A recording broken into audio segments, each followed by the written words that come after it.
Well, I guess hello world.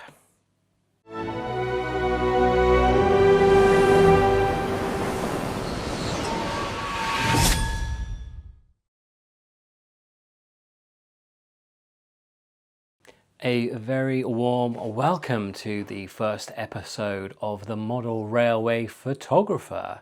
So, without hesitation, let's get on with this week's Topic on track. Yes, it's the Model Railway Photographer. This is my channel, just trying to amalgamate two of my favourite things in life, which is model railways, obviously, and also photography. The idea behind this channel is to explore what you can do with photography and the model railway hobby, as well as looking all sorts of things, including the lighter side of model railways, and maybe occasionally the darker sides too. Okay, right, let's raise it up. Let's raise it up. Cheers.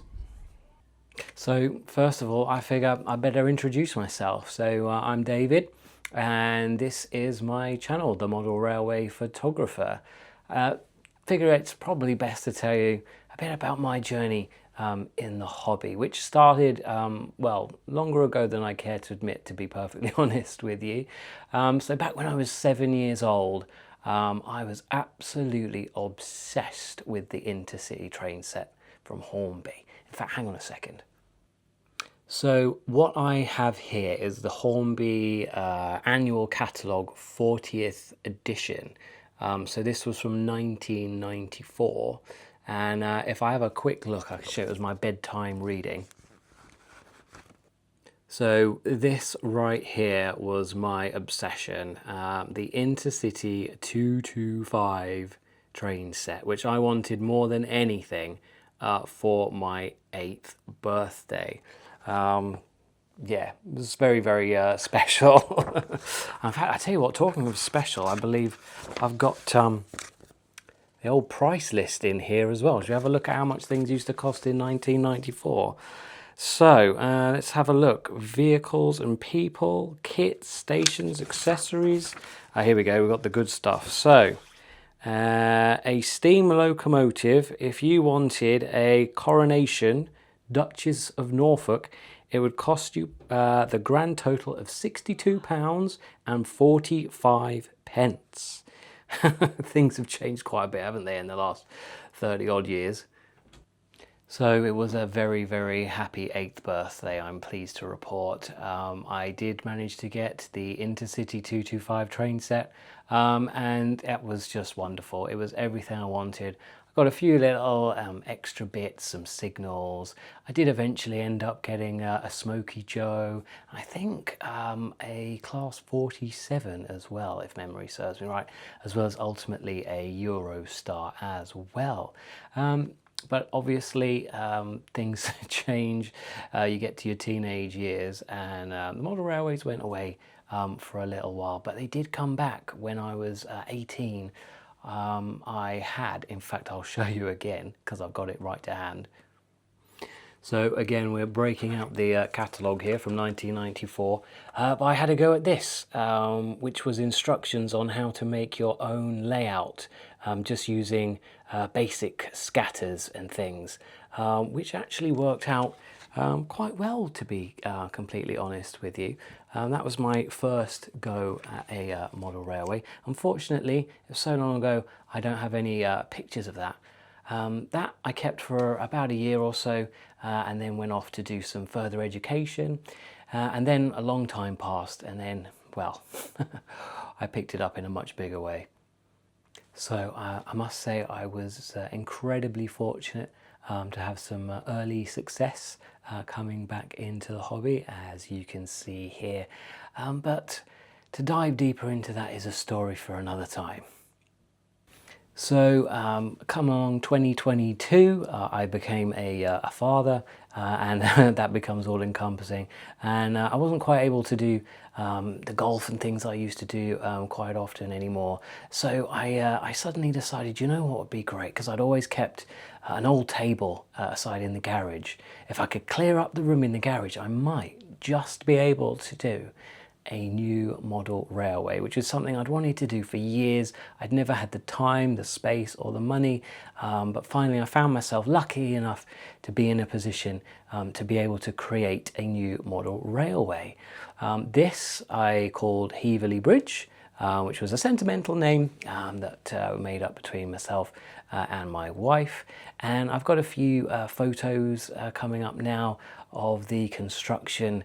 I literally had absolutely no idea where to begin. So it was lots of YouTube videos basically over and over again just to try and get down some basic techniques and to create a layout. So as you can see, after a good few months of effort, this was the final result. And then over the course of the next year or so, the layout evolved finally to become this. But the problem was I made so many mistakes. The track work was terrible. Trying to get things to run over the bridge was almost impossible without them derailing. There was only a couple of locos in my collection which would get over. And ultimately it just felt like a train set. And eventually a train set that was dressed up to be a model railway. And the more knowledge I gained, the bigger my aspirations became to try and create something that was more akin to what you'd call a model railway rather than a train set. So I made a very difficult decision. In fact, it took me a couple of weeks to pick up the courage to be able to do it. But one day I went into the garage and I started taking the layout down and dismantling it. It was actually probably an inspiration from the Great Electric Train Show. I saw a Class 89 Intercity Avocet on the Acura scale stand, and for me that was it. I had to have this locomotive and I needed a layout that would do it justice. I then decided, you know what would be great? Let's focus on the late 80s, early 90s, my young childhood, when I used to watch those Intercity 225s go blasting through Welling North Station on the East Coast Main Line. So that's what I embarked upon. So now I've got a few more images popping up of the layout build of what I called Finsbury Green. Ultimately took inspiration from the stretcher line between Finsbury Park and Bounds Green Depot. And when I say inspiration, I mean a loose inspiration. You know, the depot has some resemblance to Bounds Green Depot. The rest of it took some, as I say, cues from the railway around there, and I'll have a detailed layout tour coming up very shortly. Using a whole bunch of techniques from a whole bunch of different guys and gals that I've seen on YouTube, we created the layout, and I'm pretty proud of it, including the thing I'd always wanted, seen as a kid. In fact, let's just go back to the magazine again.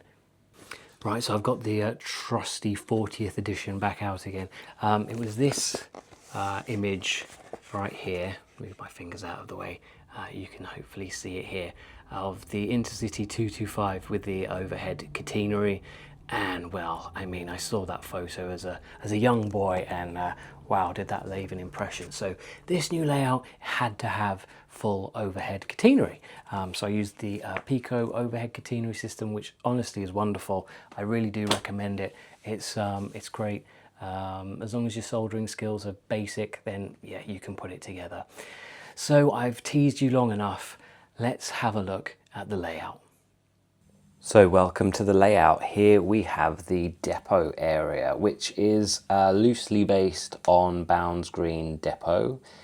So this is the Pico kit, and I took some inspiration from what I saw when I went on a little recon mission there.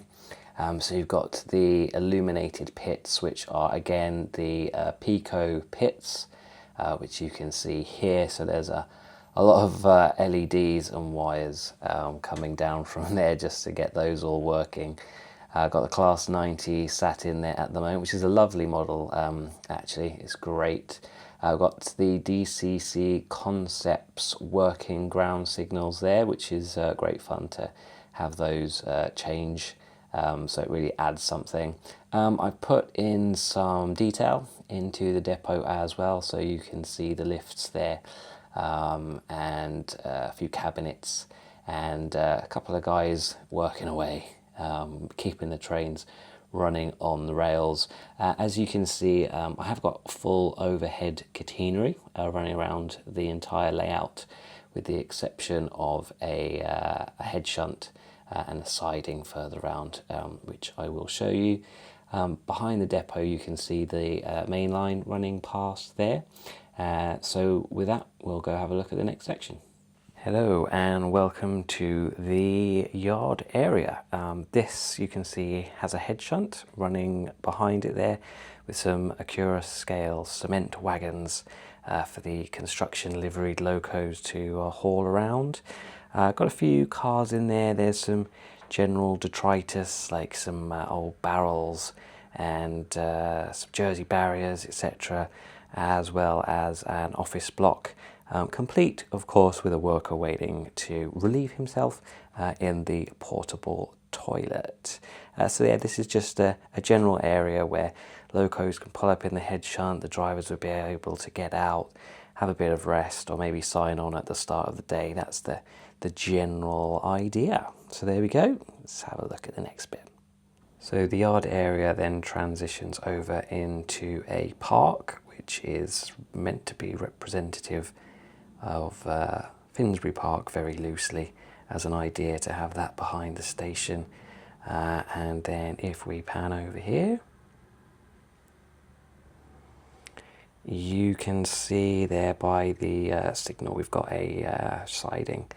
So we've got the main line running along in front, and just with the Class 37 parked up in the background there, we have a siding complete with a signal with a position light, which is very useful for operational reasons when you've got a loco in the station and you want to move it into that block, just so you can get access to the siding. Let's have a little bit of another look around the corner. So continuing round the layout, I've then got an embankment with some Victorian tenements just on the top there. They've got little back gardens in, and a resident also having a look around, getting back into their property. So this adds a little bit of vertical dimensions to the whole thing. I mentioned at this point all of the overgrowth and foliage you can see here was made using doll's hair or postiche, covered in scatter. Stuck that on with hairspray, and it makes a really, really pleasing effect, especially from just the right distance. It really, really does do the job. So here's a view just with some more of the park on the left-hand side and the left-hand side of the station, which is Finsbury Green Station. And I just thought I'd show you looking down the platform there back towards the Victorian tenements, just so you can get your bearings. I've currently got the Acura scale Class 50 in the platform at the moment, on platform 1.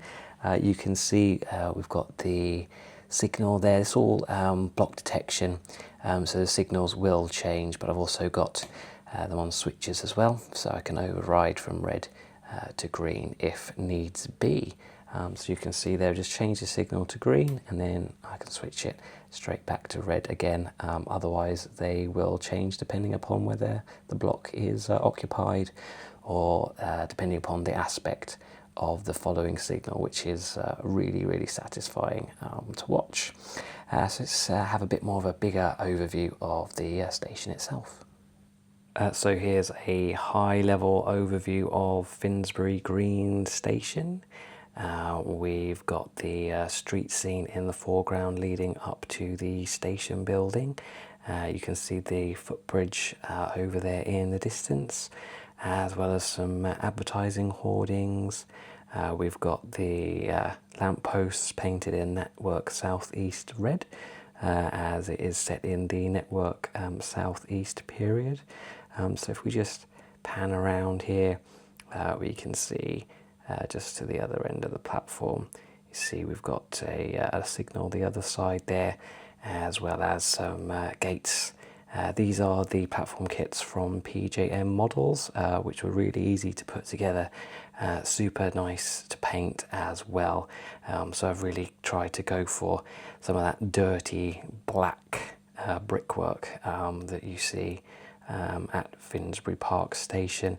As I say, architecturally this isn't really set too stringently to Finsbury Park. This is just taken some loose inspiration to hopefully get a decent result.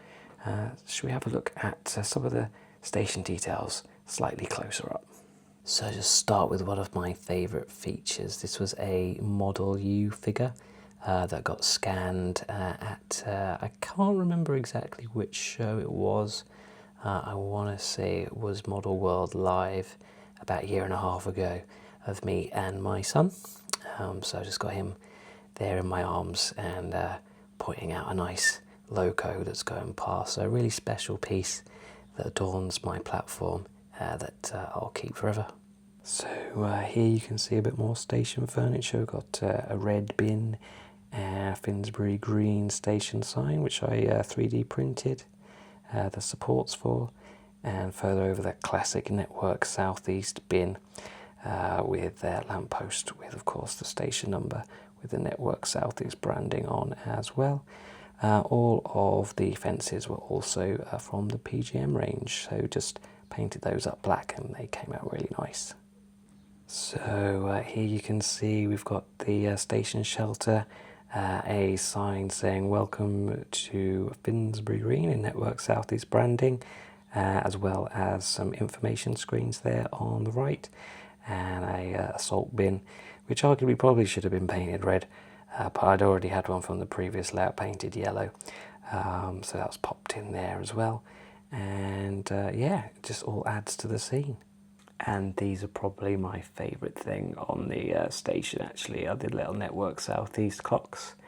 I got the clocks themselves from the Bachmann modern station scene range, but the actual posts and things are all designed in CAD and 3D printed on my 3D printer, and then painted up red, and then using some stickers I got the Network Southeast branding on the bottom of the clock there as well, just to finish off the look.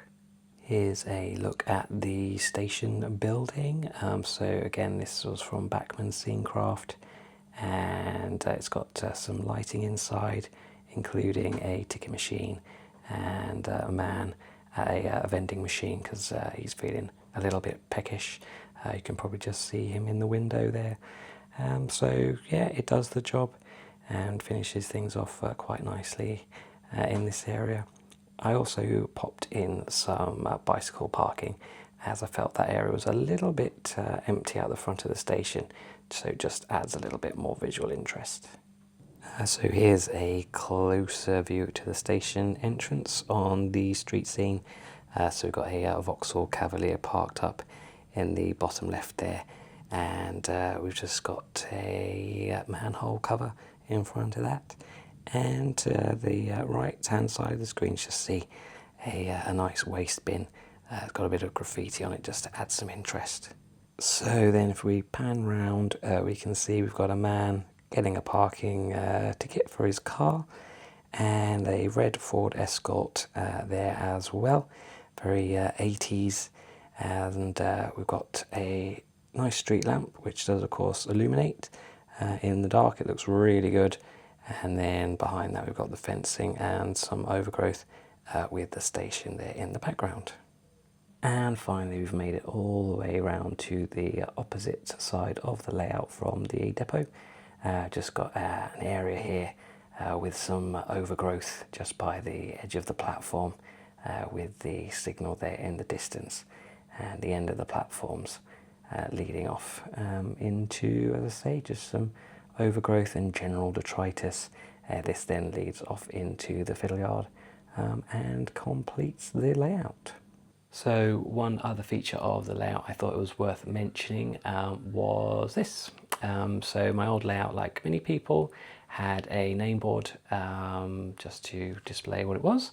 I wanted something similar for this layout, but I thought, how can I make it a bit more interesting? So what I've done is I've actually installed a screen on which I've put a USB in, so I've got access to all sorts of videos. So say for example, if I just go through the menu here, I can go into movie, and if I want to have a look at, say for example, a Class 37 starting up, I can then select that, let it load, and watch it. So yeah, really nice feature there.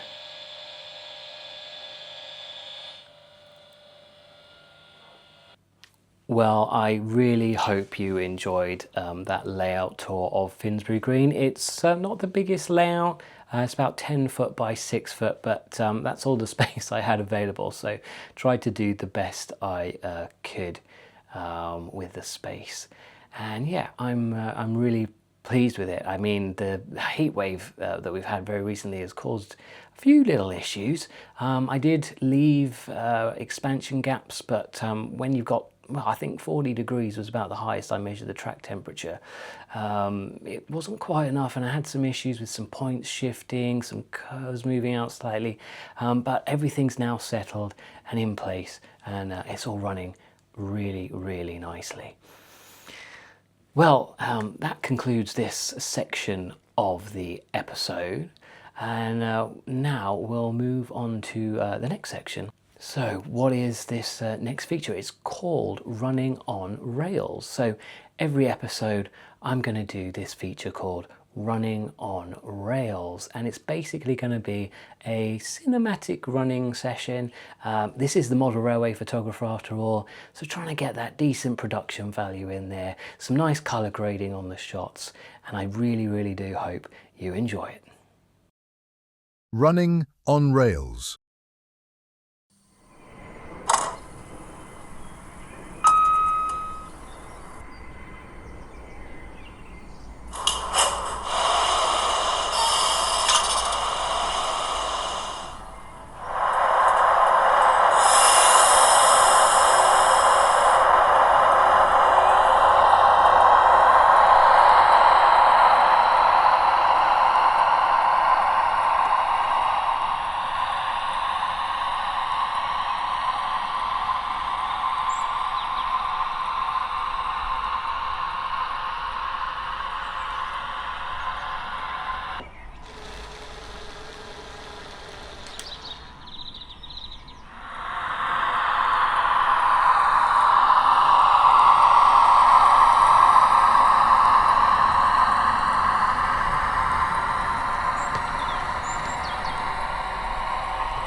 Well, there you go. That was running on rails, and I hope you did enjoy that, and I hope it came out nicely, and I do hope you enjoyed it.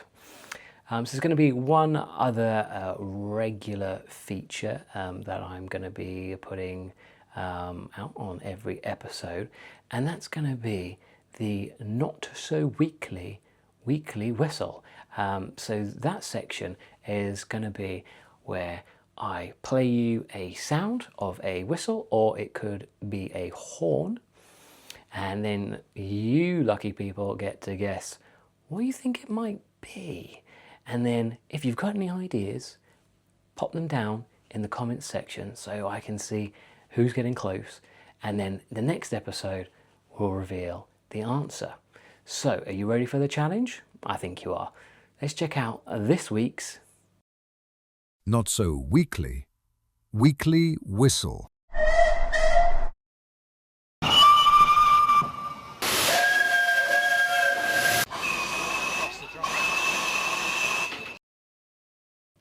Okay, well, that one sounded pretty familiar to me. So as I say, if you've got any ideas what it could be, pop it down in the comments below. I'll have a look at them, and then I'll let you know in the next episode whether you were right or not. So, talking about the next episode, my upload schedule is going to try and be every 2 weeks on a Sunday at 10 a.m. As I say, I'll do my absolute best to try and stick to that, as long as life doesn't get in the way. If there's any delays, I will of course let you know on the community page. Well, I really do hope you've enjoyed this episode of The Model Railway Photographer. If you could, it would do a great help to like and subscribe. Pop your comments down below. They don't just have to be about the not so weekly whistle. They can be about anything. I'm open to comments, suggestions, and I'll read them all. And yeah, really looking forward to hearing what you guys think. Well, that's it for the first episode of The Model Railway Photographer, and I'll see you next time.